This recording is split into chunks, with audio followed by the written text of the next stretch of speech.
رجالا كثيرا ونساء واتقوا الله الذي تساءلون به والأرحام إن الله كان عليكم رقيبا واعبد ربك حتى يأتيك اليقين যাবতীয় প্রশংসা মহান রব্বুল আলামিনের জন্য, যার অশেষ অনুগ্রহ এবং একান্ত তৌফিকে আমরা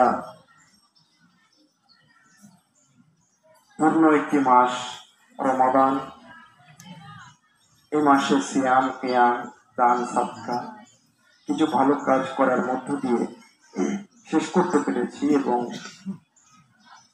তার শুকরিয়া স্বরূপ তার দেখানো পদ্ধতি অনুযায়ী আমরা ঈদের 2 রাকাত সালাতও আদায় করতে পেরেছি। সুন্নাহ মাফিক খোলা ময়দানে যেভাবে পড়া রাসূলুল্লাহ সাল্লাল্লাহু আলাইহি ওয়াসাল্লাম আমাদেরকে নির্দেশনা দিয়েছেন সেভাবে, যে মহান রব্বুল আলামিন আমাকে আপনাকে এই তৌফিক দিয়েছেন, তার শুকরিয়া জ্ঞাপন করি, বলি আলহামদুলিল্লাহ।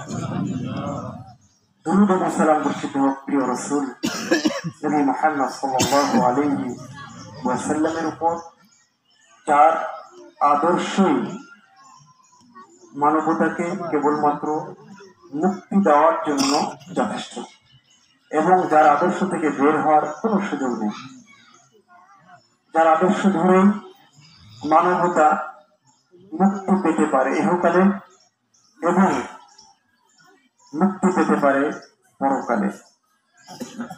যে মহানবী সাল্লাল্লাহু আলাইহি ওয়াসাল্লামের হাত ধরেই তখনকার জাহিলি সমাজ আলোকিত হয়েছিল। পরস্পর মারামারি, হানাহানি, খুনোখুনিতে লিপ্ত একটা সমাজ সোনার মানুষে পরিণত হয়েছিল। সেই রাসূলের আদর্শই আমাদের একমাত্র অনুকরণীয় আদর্শ। সেই রাসূলের উপরে আমরা আবারও দুরূদ এবং সালাম পেশ করি সাল্লাল্লাহু আলাইহি ওয়াসাল্লাম। আমার প্রাণ প্রিয় মহল্লাবাসী, গ্রামবাসী, যারা আশেপাশ থেকে এসেছেন, সম্মানিত মুসল্লিবৃন্দ, পর্দার অন্তরালে আমাদের পেছনে মা বোনেরা রয়েছেন, আজকের চমৎকার একটি পরিবেশে আমরা ঈদের সালাত আদায় করছি আলহামদুলিল্লাহ। রাতটা খুব ভালো ছিল, খুবই সুন্দর আবহাওয়া ছিল এবং এখনো কিন্তু আবহাওয়াটা অনেক ভালো আলহামদুলিল্লাহ। নাতিশীতোষ্ণ একটা আবহাওয়া, না ঠান্ডা না গরম। তো এরকম পরিবেশে কিছু কথা বলা যায় নাকি, এবং কিছু কথা আশা করি শোনাও যাবে। এরপরে আমাদের যে ব্যস্ততা আছে সেগুলো আমরা মেটাবার চেষ্টা করবো ইনশাআল্লাহ। আজকে ঈদের খুতবায় আমি বেশ কয়েকটি বিষয়